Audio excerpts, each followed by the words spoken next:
This week, we've seen Gothamite gadgets, serpentine suspicions, and someone putting the cult back in horticulture.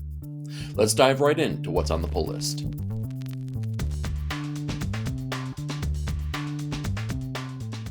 We're going to kick things off this week with Absolute Superman number 11, written by Jason Aaron with artwork by Carmine Di Giandomenico. The character development for Kal-El really comes from all the external sources of the book, whether it be the characters that he interacts with or the circumstances that he's put in, but there's no internalization of all of those things, and I feel like that's a little bit of a hindrance to this story. I'm ready for him just to kind of like be whoever it is he's going to be and not have these things kind of continue to happen to him without him having some kind of authority over these actions. The book all kind of revolves around Brainiac and his torture devices and his machinations working with Ra's al Ghul as he tries to make Superman the son of the demon and kind of like break his will. And it kind of sort of starts to work here, and we see that rendered beautifully by Carmine Giandomenico. The work that he's done as a fill-in artist on this or as a pitch hitter has really kind of fit the bill. It's different than what Rafa Sandoval was doing, but it definitely works for the book. My critique is still kind of like the color palette that's being used, though. Everything still feels one note here. It still feels very orange, very red, very bright, but there's not a lot of contrast that's playing against those kind of things. So again, it's still one of the weaknesses of the book. That is still a very entertaining book. But again, I want Kal-El to kind of be the character that he's going to be. I'm ready to see Superman as the character that he's supposed to be within the Absolute Universe. Next up, we have Batman number 1, written by Matt Fraction with artwork by Jorge Jimenez. So this is an interesting predicament that DC finds itself in because the Hush storyline is still technically ongoing, albeit very delayed at this point, and it's still part of Batman, but now we have a new Batman number 1. So what's really happening is that this is a direct continuation of what Zdarsky had done previously. It's kind of coming right off of the heels of that. And it feels very much the same, largely due to the fact that Jimenez is still on artwork. He's been on Tynan's run, he was on Zdarsky's run, now he is continuing his epic run on Batman with Matt Fraction. And I gotta say, it equal parts works for me and doesn't work for me. The artwork is stupendous, it's glorious, it's everything you anticipate coming from Jorge, which is great. The bad side is that it stops this book from feeling like a fresh start as much as it does like a continuation from what we got previously. So, good and bad. Artwork is still stunning. It just feels like it's not different. And that's kind of okay if you dug Zdarsky and what he was doing previously. There's hints about what they're going to be exploring in this. Fraction really kind of makes this an introspective issue. It's a lot of time spent with just Bruce investigating and looking into this thing and talking about the nature of character and whether people ever truly change or don't change. It's a lot of character growth exploration that I'm sure that is going to be the smoking gun that Matt Fraction deals with later on down this arc as well. So, as an introductory issue, it wasn't all glitz and glamour. It wasn't a big bang kind of thing, but that was also kind of cool. It let us kind of like live within the brain of Batman and kind of see where Matt Fraction is going to be able to take this character and develop him moving forward. All right, let's talk Captain Planet and the Planeteers number 4, written by David Papos with artwork by Aman Casalos. This is a incredibly fun book with a lot of heart. Ah, yeah, see what I did there? The Planeteers plan their rescue of Gaia, and they're still trying to really understand what it means to be part of something bigger than themselves, be a team, and kind of work together and navigate what all of this means here now that they are ring bearers.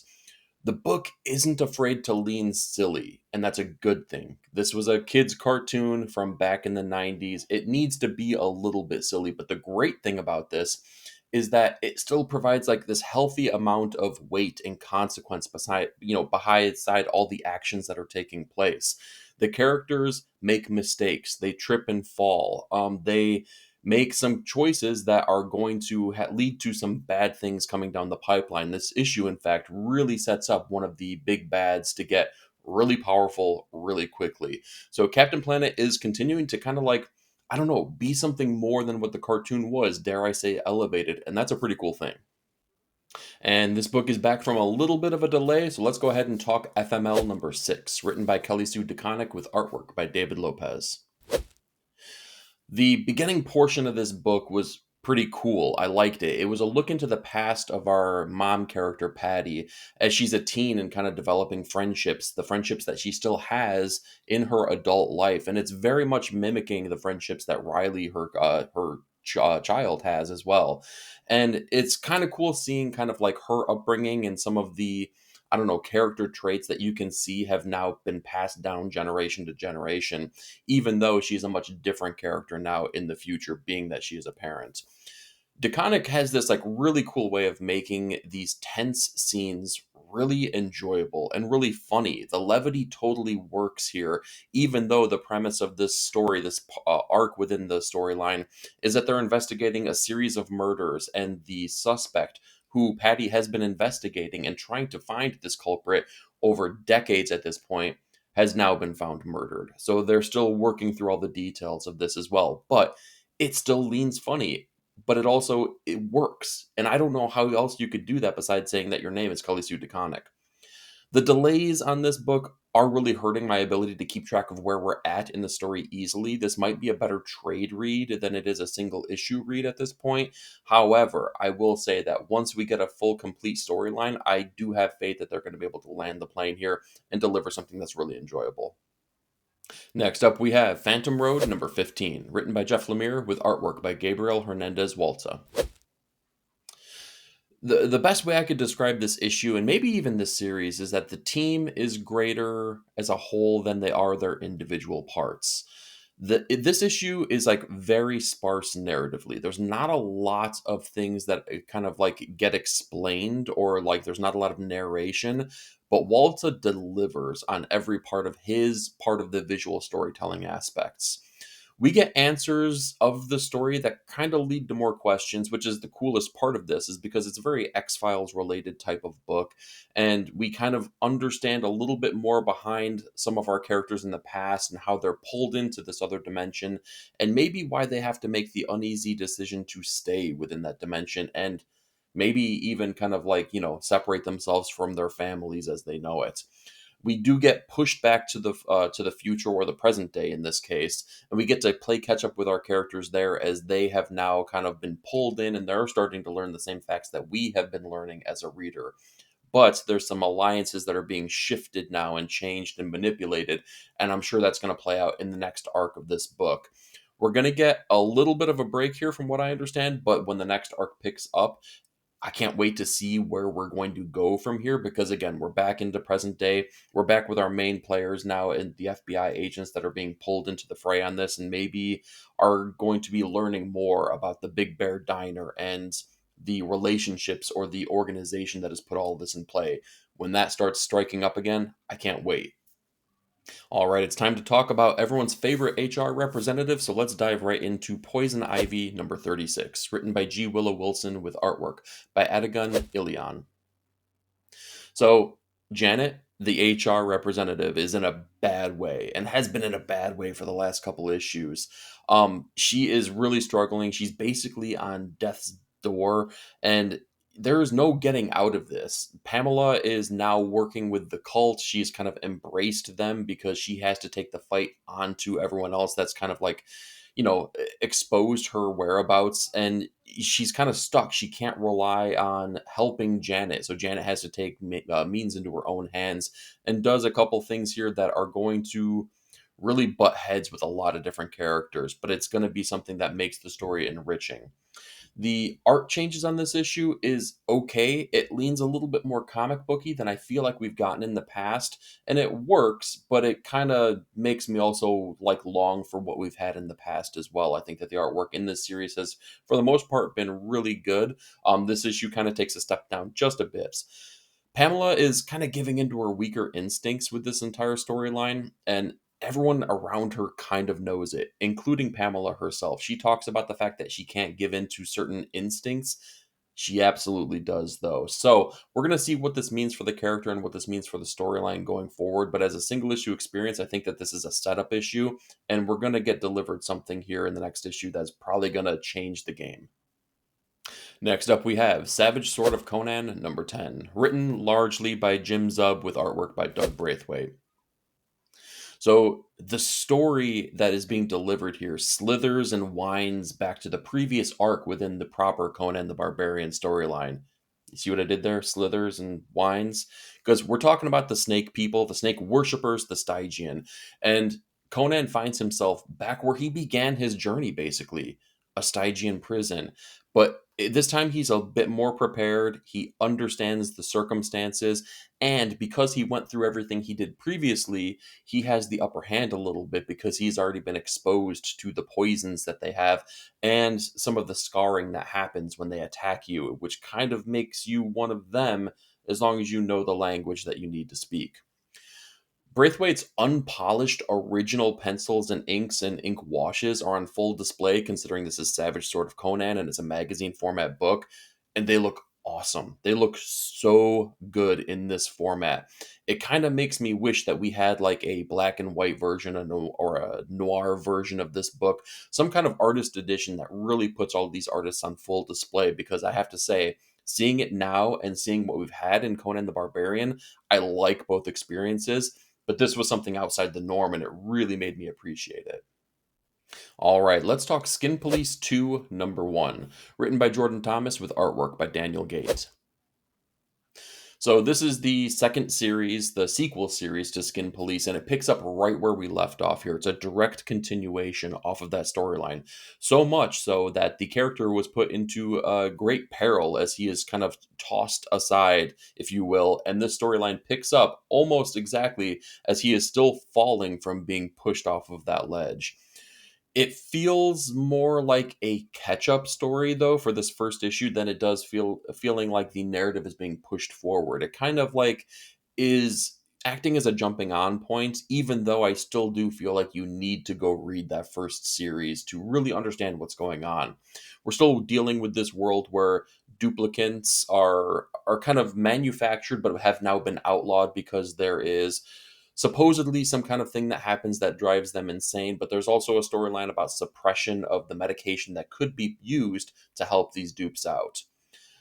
Geet draws some excellent expressions in this book, like his facial expressions and the emotive qualities that he have really are drawn forward in this in a great way. But I gotta say, there was a cross section that he gets to draw in this for an action scene that works out so well. It's kind of like the standout set piece for this issue. Skin Police is back. I'm really excited about that. I think that issue 2 is going to be able to push the narrative forward more so than issue 1 did. Time will tell on that, but this one was still totally worthwhile. All right, let's talk Teenage Mutant Ninja Turtles number 11, written by Jason Aaron with artwork by Juan Ferreira. It feels bad to say the creative team on this, knowing that we only really have 2 issues left with them, and I'm trying not to let that weigh me down, but I gotta say, I'm still bummed about it, and it's still impacting my experience. It's kind of not fair, but it takes the wind out of my sail a little bit. Ferreira gets to do some things that play into his strengths on this issue, especially with the reintroduction of a key character that looks stupendous, right? It's everything that we enjoy so much about Juan Ferreira being on this book. So it's nice knowing that even though we're inching closer to the end of his time on the book, he's still getting to have fun and do some things that are really exciting for us as the readers. It does leave us on an exciting cliffhanger, and I'll take that. I think it's kind of really cool, but we've taken so much time developing these characters and setting the table, if you will, about the brothers being back together, that again, it makes me long for wanting a story for Jason Aaron to get to write, where it's just more of a naturalistic, the brothers are back, here's an adventure to go on. Doesn't seem like we're getting that, but I have to say, if he's setting the next creative team up for success narratively, I'm going to be okay with that too. So time will tell on that. The courtroom drama looks like it's done for this series, and now it's time to get the Turtles back into play. So if that's the case, count me in. All right, let's talk Tin Can Society number 8, written by Peter Warren with artwork by Francesco Mobili. Yeah, the time it took me to say the creative team in the title, well, that's about how long it's going to take you to read this issue. It is a very quick read. So quick, in fact, that I don't know really what to say about this. We have an underwater fight. We have some memories of the past, particularly some high school football intrigue. and then we have a cliffhanger ending. And we know that we get cliffhanger endings from the series over and over again, and each one delivers in a pretty special way. So I'm trepidatious to talk down on this because I feel like we'll get delivered something great. But I have to say, this is like the weakest issue of the bunch. There just wasn't enough here to give me a good single issue experience. It really felt like more of a get from point A to point B kind of situation. And like, that's okay too. But at the end of the day, this is a limited series. I don't have time to waste on simple things like this. This could have been something that, I don't know, was cut down a little bit and maybe half of an issue where we get to the second half being I don't know, more intrigue, more excitement, more something. All in all, Tin Can Society has excited me. This issue, not so much though. Next up, we have The War #2, written by Garth Ennis with artwork by Becky Cloonan. It's time to get depressed again because we get the reprinting of the short stories that were delivered within Hello Darkness. This is the second interpretation of it though, and it's all about kind of the consequences of the I don't know, the actions that were not taken by certain characters. It's all about the revelations of the misplaced trust or the lack of caring that comes with some of these characters, and looking back at it and seeing how much none of that ever really mattered.